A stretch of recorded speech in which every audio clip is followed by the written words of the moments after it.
जितना भी कोई अपना या सगा हो, जीवन की कुछ बातें हर किसी को नहीं बतानी चाहिए।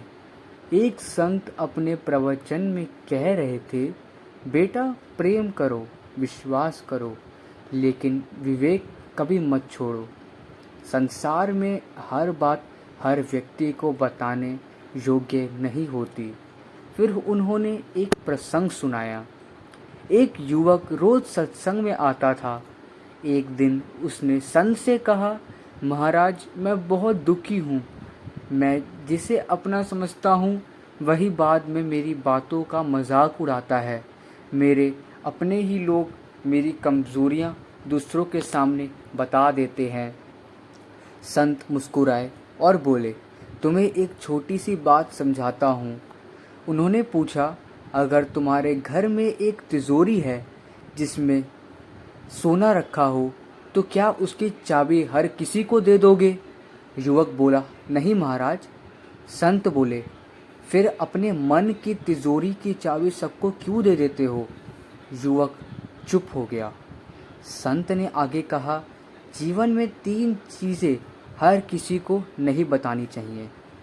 अपनी सबसे बड़ी कमज़ोरी, अपने भविष्य की हर योजना और अपने घर के हर झगड़े। क्योंकि हर सुनने वाला तुम्हारी हितैषी नहीं होता। कुछ लोग तुम्हारी बात सुनकर तुम्हारे लिए प्रार्थना करेंगे, लेकिन कुछ लोग उसी बात का उपयोग समय आने पर तुम्हें चोट पहुंचाने के लिए करेंगे। संत ने आगे कहा, इसका अर्थ यह नहीं कि किसी पर विश्वास मत करो। विश्वास करो, लेकिन सोच समझकर। भगवान ने हमें हृदय के साथ विवेक भी दिया है। उन्होंने एक उदाहरण दिया, मान लो खेत में बीज बो दिया। क्या किसान रोज़ पूरे गांव को बुलाकर बताता है कि मैंने यहाँ बीज बोया है, अब इतने बाद फसल निकलेगी? नहीं, वह चुपचाप मेहनत करता है।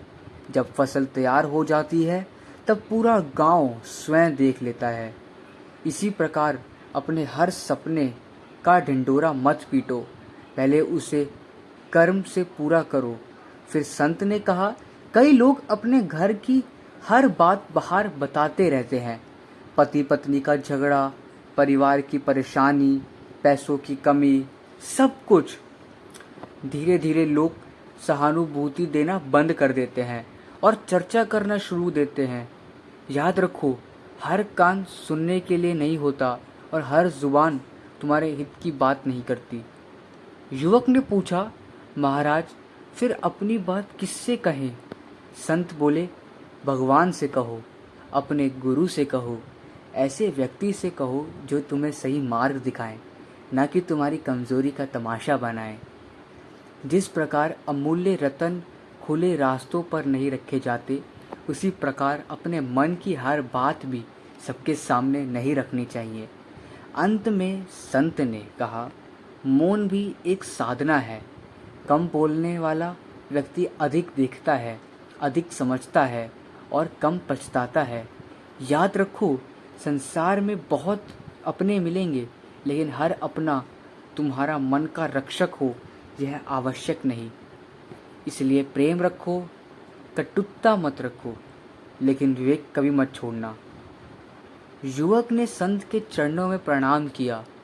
उस दिन उसे समझ आ गया कि जीवन में केवल अच्छा हृदय होना पर्याप्त नहीं है, अच्छा विवेक भी उतना ही आवश्यक है। इस कहानी से हमें यह शिक्षा मिलती है, अपनों से प्रेम करें, उनका सम्मान करें, लेकिन अपने मन की हर बात, हर योजना और हम हर कमज़ोरी हर किसी के सामने प्रकट ना करें। सही व्यक्ति, सही समय और सही उद्देश्य से कही कई बात ही कल्याण का कारण बनती है। यह कथा किसी वास्तविक प्रवचन का प्रतिलेख नहीं है, बल्कि उसी प्रकार की आध्यात्मिक शैली है जिसमें रची गई एक मौलिक रचना है। दोस्तों, अगर आपको वीडियो अच्छी लगी हो तो चैनल को लाइक शेयर सब्सक्राइब ज़रूर कीजिएगा।